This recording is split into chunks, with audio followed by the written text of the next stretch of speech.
Hej, jeg er Lene Eriksen, og det er mig, der har grundlagt virksomheden Mosaik, og jeg har udviklet NLP Change Fitness uddannelsen. Det er også mig, der underviser på uddannelsen. Ja. I dag vil jeg fortælle om, hvordan du ændrer usikkerhed til selvtillid på 20 minutter. Omkring 20 minutter. Og det vil jeg. Samtidig vil jeg også fortælle en historie om en ung mand, der rent faktisk har gjort det. Og jeg vil fortælle lidt mere om, hvad er NLP egentlig, og hvad er det, det kan? Hvad er det, der er NLP's, i mine øjne, særligt store bidrag? Ja. Når du ser med på denne her video, så er det nok, fordi du kender til det at være usikker. Det at være usikker i forskellige situationer, når noget nyt skal ske. Hvis du skal starte i en ny sammenhæng, det kan være, at du skal starte på et nyt job, til jobsamtale. Det kan være, at du skal præsentere noget. Det kan være, at du skal på date. Det kan være så mange ting. Usikkerhed, det kan komme. For mange mennesker kan det komme på daglig basis. Det kan være, at der er flere gange om dagen. Og nervøsitet. Og tit hænger det sammen med, at det vi kalder vores comfort zone bliver udfordret. Altså at vi skal ud over at være i en sammenhæng eller at gøre noget, som vi er trygge ved. Vi skal lidt ud over det.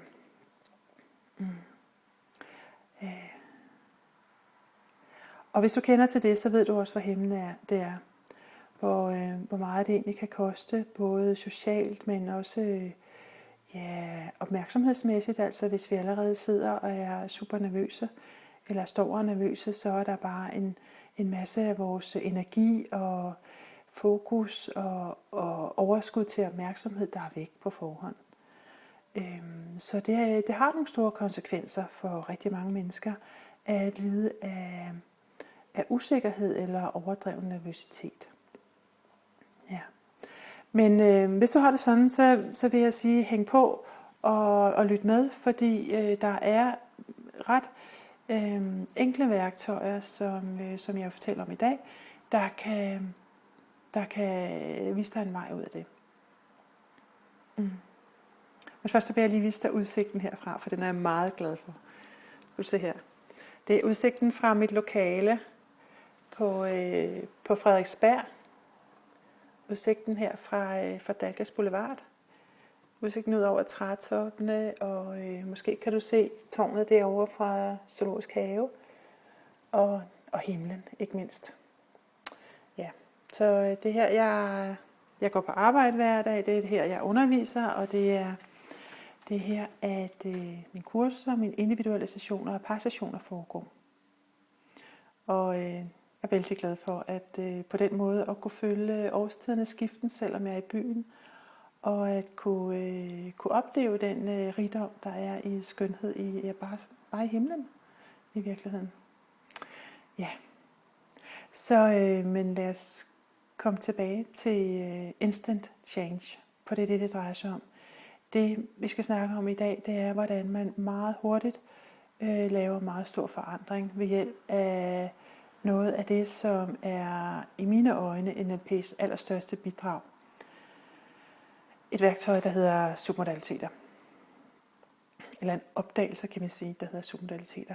Det er ikke noget, på linje med alle de andre NLP-værktøjer, så er det ikke noget sådan konstrueret eller teoretiseret eller særligt opfundet. Det er simpelthen noget, som vi mennesker går og gør hele tiden, bare ubevidst. Med NLP, der lærer vi så at opdage, hvad det egentlig er, vi gør, og bruge det bevidst, så vi kan skabe de tilstande, de følelser og de resultater, vi ønsker, så vi kan lede os selv bevidst. Det er virkelig det drejer sig om. Ja. Og det er det, der jeg vil fortælle en historie om her. Fordi der er sket det, at en mand ringede til mig og sagde, at hans søn skulle starte gymnasiet. Og det skulle han allerede 4 dage efter, at manden her ringer til mig. Så manden havde overvejet at ringe til en psykolog eller en psykoterapeut, men Men han havde en fornemmelse af, at det ville kræve længere tid at skabe forandring for den slags folk. Så han spurgte mig for han havde jo hørt, at jeg brugte nogle andre metoder, så om jeg ville binde an med den opgave og påtage mig den, og det ville jeg jo gerne.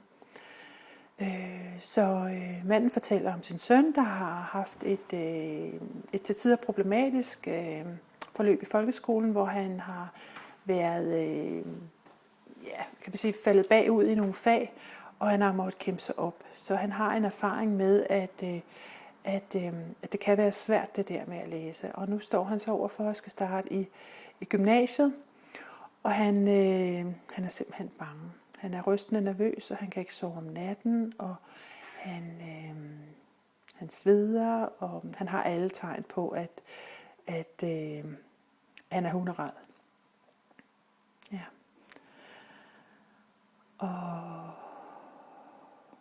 Og jeg beder så manden om beder hans søn om at ringe, og vi laver en aftale. Han kommer herud, og det er ganske rigtigt, som faren har beskrevet ham. Han er en sød ung mand, sådan lidt halvfølsom, og han er tydeligvis meget, meget nervøs. Han sidder i min lille hvide sofa her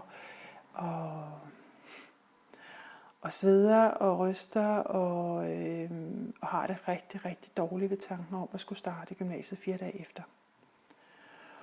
Og nu er det jo sådan, han er ikke startet i gymnasiet, så han ved ikke reelt, om det er om der er fare på færde, om der er grund til at være bange.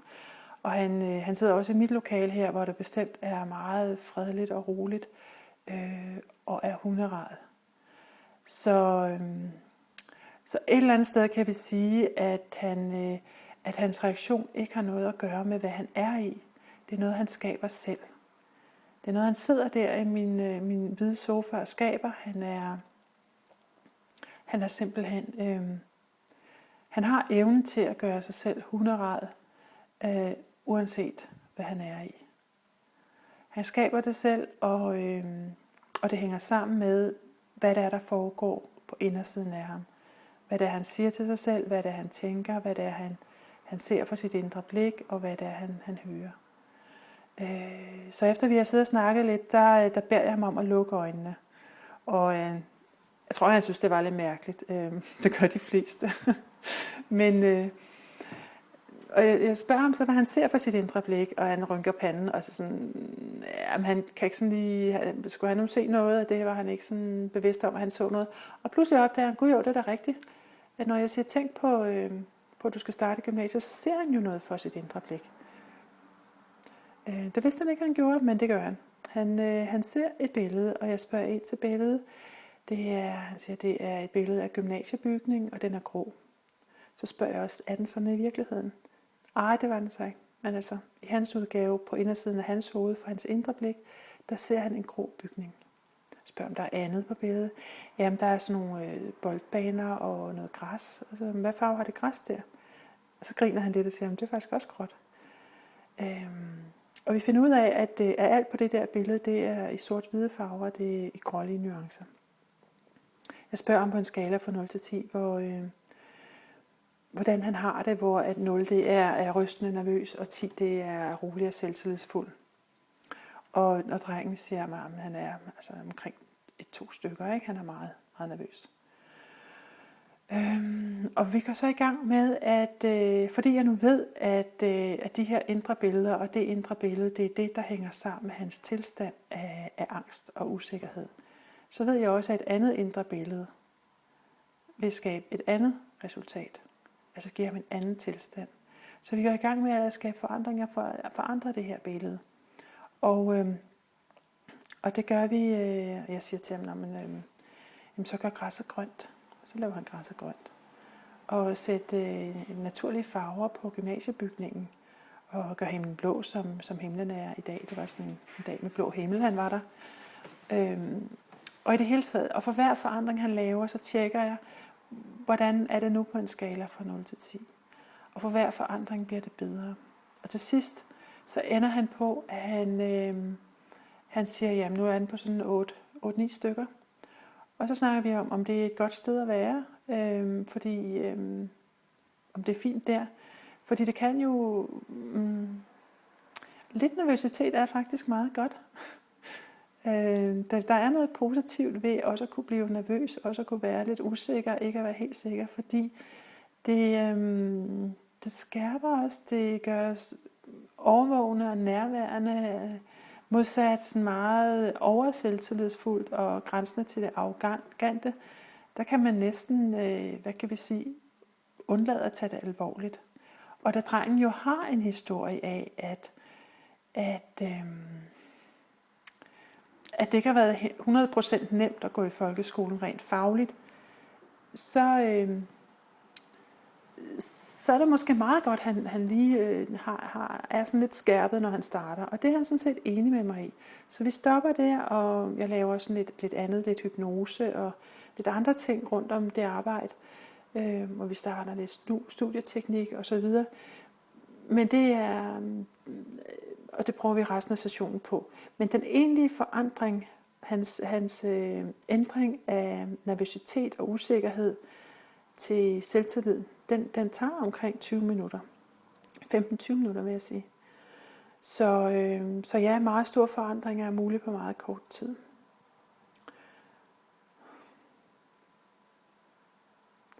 Så tænker du måske, ja, den er god med dig. Kan det virkelig være så nemt? Og hende der Lene, er hun bare en fantast? Jeg vil sige, det kan jo godt være. Det kan også være, at det ikke er sådan. Jeg vil give dig 3 eksempler på denne her og 2 andre historier i de 2 næste videoer på mennesker, der rent faktisk har brugt det her værktøj til at skabe meget store forandringer i den måde, de er på. For vi har jo alle sammen, vi kender jo det, at vi både har gode dage og dårlige dage.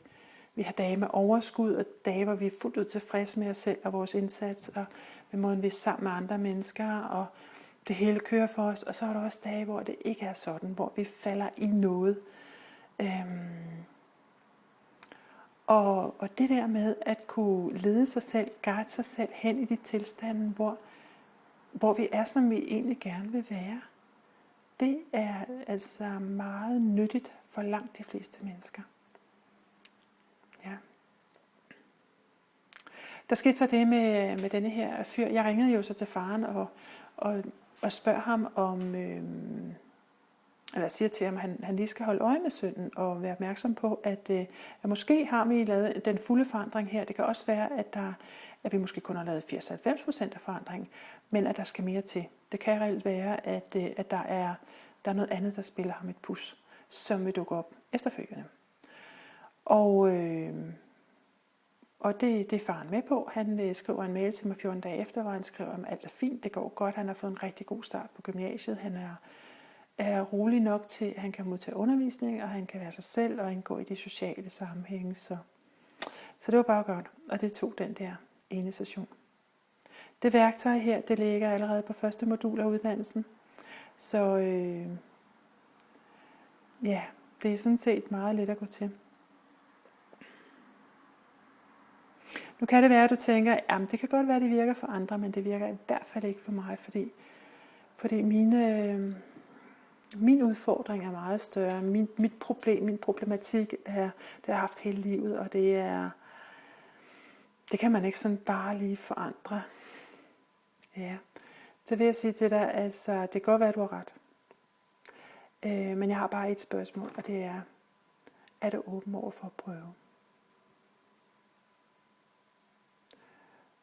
Vil du være åben over for at prøve det af?